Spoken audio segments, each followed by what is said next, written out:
For the WWII weekend, we wrote three short one-person performances, living history performances, all about real people, all about their real stories. We talked to families, we talked to friends. It was really exciting.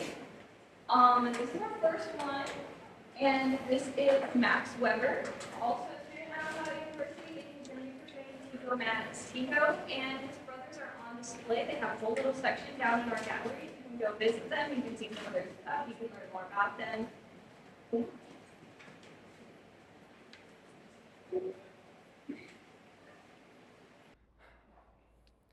Deactivated in January. Isn't that dumb luck? Only a month after Christmas. I just missed it.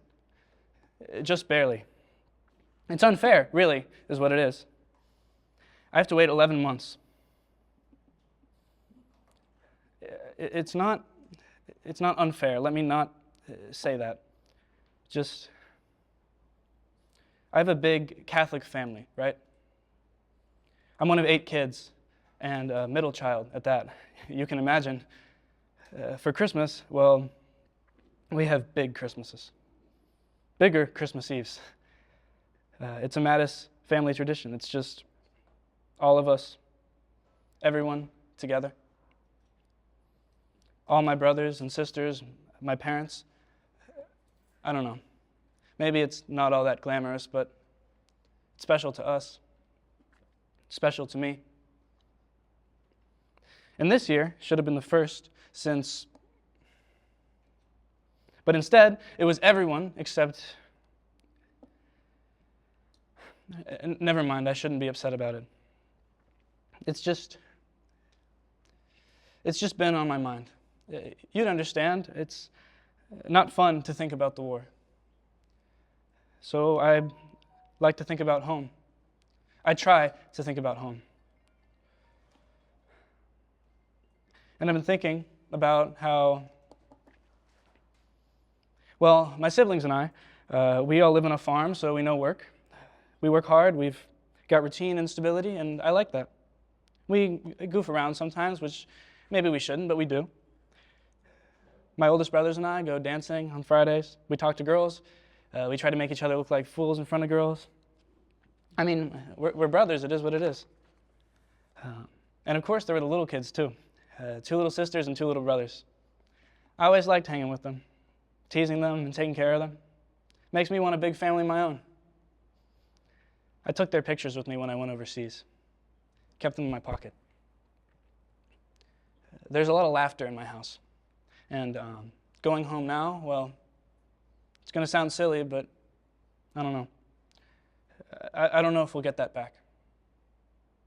The last Christmas I spent at home was in '43. It wasn't quite normal either. I knew it would be my last Christmas, for a while at least. I'd been training with the 113th at Camp Butner in North Carolina, and I knew I was supposed to go overseas in January. My 2 older brothers were going too, Marty and Pug. The oldest, Marty, was with the 194th Glider Infantry, and then Pug was part of the Air Force, flying B-26s for the bomb group. Christmas, 1944. All 3 of us were in Belgium. I got there around November. It didn't seem so bad at first. The Belgians had been living in total devastation with the German occupation, so they welcomed us. The Nazis did not. We started fighting early December, and from there it was 120 some days of continuous combat. I guess the Battle of the Bulge is what the journalists are calling it. Something about the Allied lines bulged but didn't break. I don't know about all that, but I know we fought like hell, and we did it all in the snow. Someone should make a movie about what it's like to fight in a blizzard, because everything looks a whole lot different in the snow. First, you can't feel your feet or your face or your fingers, and it's hard to see. We started out in a forest, and with snow on the ground and the trees, everything looked the same. You don't know which way is which. You just trust whoever has a compass. If the snow is really coming down, and sometimes it was, everything is white. You can't hardly see 3 feet ahead. And you're squinting, right? Because the snow is all blowing up into your eyes, and you're cold. until the fighting starts. Then it's hot, cold, burning, freezing. It's loud. Everything that hits the snow makes it burst up and come back down. You can't run, at least not like normal. We were wearing snow camo, too. Really just white sheets. We had our helmets painted or covered up. And that's how we went about for those 120 days. We fought in forests, fields, town to town, sometimes building to building or room to room.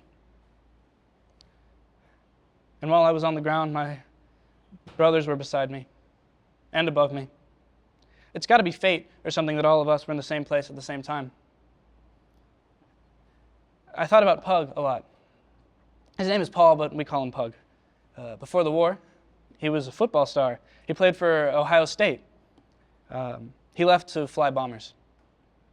I bragged about him a lot. Too much, probably, but everybody respected the guys who flew bombers. And he played football for Ohio State, which isn't such a bad thing to bring up on occasion. And this is going to sound really stupid, especially because I carried those patron saint medals with me, but it was, I don't know, there's not a word for it. Comforting, I guess, to know that I had a brother watching over me and fighting for me, protecting me.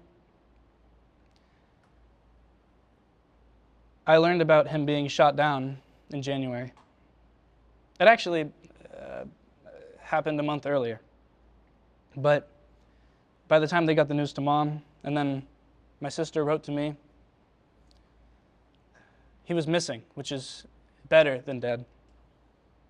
But it's worse in some ways, too. Not knowing if he was prisoner or injured or gone. I prayed all I could, but that didn't stop me from being angry. I wrote my mom that I felt like I could kill any Nazi who got in front of me. And I meant it. I did feel that way. They had us back in battle 2 days after I got that letter, and I felt that way. And see, that's why I'm afraid to go home, because I would never have even imagined myself saying that before the war. Anyway, Pug didn't die. He was taken to a POW camp. I didn't learn that, though, until April. The months between was the race to the Rhine. Our division was actually the first to cross Ludendorff into Germany. We were under fire the whole time there, too. But that's not what I remember most. There was this underground German aircraft factory. We liberated 1,000 slave laborers there. Some of these towns, there were bodies stacked like wood. Then we'd see the bodies of Nazi soldiers. Some of them 14, 15 years old. After seeing stuff like that, I don't know, there's not a word for it. Then, my younger brother, Ed, sent me a letter talking about how he wanted to join up. I told him no. I told him not to. That it was a terrible, stupid thing to do. I've never been so insistent about anything in my entire life. But that's my kid brother. And I already had one brother missing and one being shot at every day. I told him no. I was serious about it too. I don't remember being so serious before. The last place we fought was Rohr Pocket. We liberated 3 POW camps on our way to the city Wuppertal. This was before I heard anything about Pug, but I was still trying to picture him in one of those places. I know he's smart and strong. He probably did okay for himself. Apparently, Mom has been getting dozens of letters from the families of fellas Pug knew. They're all writing to each other. Some of them haven't even heard a thing. Others are just now getting their "I regret to inform yous." But for us, VE Day came and went. We found out Pug was safe, and Marty and I ended up in the same place again. So we would meet up, go dancing, talk to girls. It didn't feel the same, though. We didn't talk about the war. I don't know why it feels like something that should have come up. We talked about just about everything else. Never the war.